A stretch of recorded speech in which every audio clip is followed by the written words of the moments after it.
Does anyone know how many people sit on the floor of the House of Representatives? What number, sir? 100. Add 10. 110. 110, very good. Now I'm going to tell you how they are elected to sit down there, which just happened this last week, right? Yep. So every 10 years in every state, they do a census. And a census means they count noses. 1, 2, 3, 4, 5, 6. They count everybody, yes, your nose too. They count everybody that lives in the state. And then they take a map of Michigan and they put on that map where everybody lives. Then they draw a line around approximately 90,000 people. And they say, you 90,000, you may elect one from among you to come here to Lansing and sit on the floor of the House of Representatives. They don't really sit on the floor, they sit on the chairs that sit on the floor. Their job is to come up with ideas for new laws that hopefully make your lives better. Now your representative, which I wrote down so I wouldn't forget, is Kim Lasada. Now I am guessing, hold your question, I'm guessing if you contacted Representative Lasada, you might tell her that you have come up with an idea for a new law where all kids get out of school for summer vacation a month early. Yeah, then we have 4 months of summer vacation. Anybody think that's a good idea? Yeah. Everybody raises their hand. So I think the majority are saying yes. So if you contacted her and you said, Representative Lasada, I think all kids should get out of school a month early. If she agreed that that was a good idea for a new law, she would stand at one of those platforms of wood that are scattered between the rows that have a microphone coming out the top. She would stand at one of those and raise her hand, just like you do in school. And the person who sits at the front of the room, whose title is Speaker of the House, when the Speaker thinks it's Representative Lasada's turn, her microphone is turned on. She then reads her idea for a new law. What is an idea for a new law called? Somebody's first name. Bill. A bill. She reads her bill, her idea, that all kids get out of school a month early. That idea, that bill, is then sent to a committee, a group. Do you guys ever break up into groups to work on projects? Yes. Sometimes? Right now you're in a group. So, because this bill, this idea deals with education, you would go to the education committee. And while they're in committee, they might talk to your teacher. Whose teacher? Me.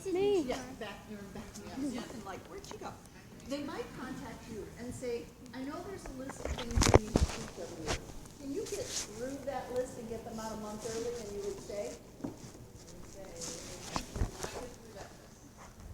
so Representative Lasada could so she could then say, let's tweak this bill. Let's make it better. Let's change it. What about, could you get them out 2 weeks early if each school day was a little longer? So that could work. So she keeps changing it until she doesn't think it can be any better. And then she comes back here, stands there again, raises her hand, reads a final version of her bill. And now everybody sitting down there gets to vote on that bill. Look between each set of desks and you see little colored square buttons. Do you see those? No. Yes. Now look at the front of the room and find the exit signs. Do you see those? Yeah. Yes. Between the exit sign and the corner, on both sides, there are 2 panels on the wall that are a little different color. They're a little bit darker. Do you see those? Those are computer panels. Every representative's name shows up on those computer panels. What color button do you think Representative Lasada would push to vote yes on her bill? Green. Then her name turns green on the screen. What color button would she push to vote no? Red, and then her name would turn red on the screen. For a bill to pass here in the House of Representatives. It takes one more vote than half. Now, we know how many people sit down there, yes? How many? 110. I'd like you to do a little mental math and come up, don't say it, just raise your hand. What is half of 110? There is an easy way to do it, right? Because 110 is really close to 100. You know what half of 100 is. But then you have 10 left over, but you know what half of 10 is. And you add them together, 55. But it takes one more than half, so it takes 56. If 56 of them vote for it, the bill passes here in the House of Representatives.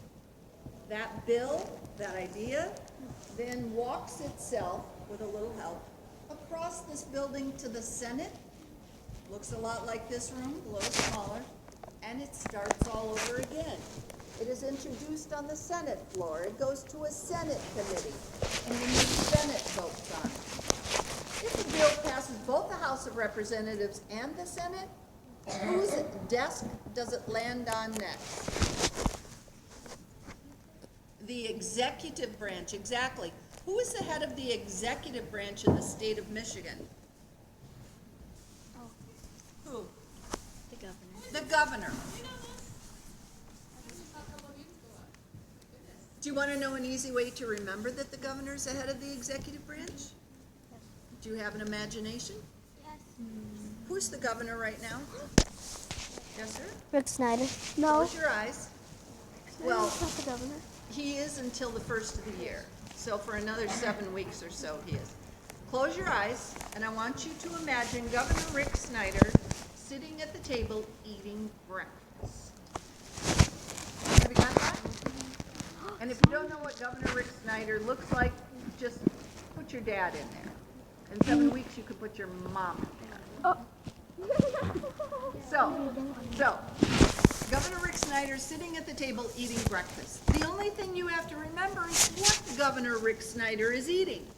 If Governor Snyder's the head of the executive branch, the governor must be eating eggs. And drinking cider. So if you can remember, the governor eats eggs for breakfast. You know he's the head of the executive branch. They are not spelled the same, but they sound the same to your ear, those two words, eggs and executive. Okay, so when the bill lands on the governor's desk, it's passed both the House and the Senate, what choices does a governor have with a bill? The governor can do a couple different things with it. What can the governor do? You can change it a little bit. Nope, can't change it. The governor can sign it, and it becomes law. Or there's something the governor does where the governor says, I don't like it. I don't think it should become a law. What is that something? Huh? A veto. So a veto is kind of like the governor taking a piece of paper that has the bill on it, written on it, and wadding it up and throwing it in a waste paper basket.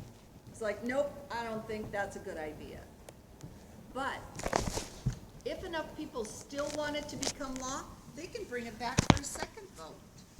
So, but now it needs more than one more than half. The first time it was voted on, it was one more than half. Now, 2 out of every 3 people sitting down there have to vote for it the second time. If it gets that number, they have gone around the governor's veto, and it still becomes law. The whole process, from having an idea for a new law to whatever the governor's going to do with it, is called the legislative process, how an idea becomes a law. Questions? Yes, sir. Who are these seats typically for? This is for you, to see how your representative is voting. These balconies are always open when they're in session, because by law, they cannot lock those doors and keep you out when they are making new laws that affect you. You have a right to see how your representative is voting. When they are in session, which is Tuesdays, Wednesdays, and Thursdays, these balconies are always open, but we have sergeant-at-arms stationed up here who maintain strict control. There's no talking, There's no cell phones, and there's no hats, just as a show of respect. So you can't try to influence them from up here. There's no signs.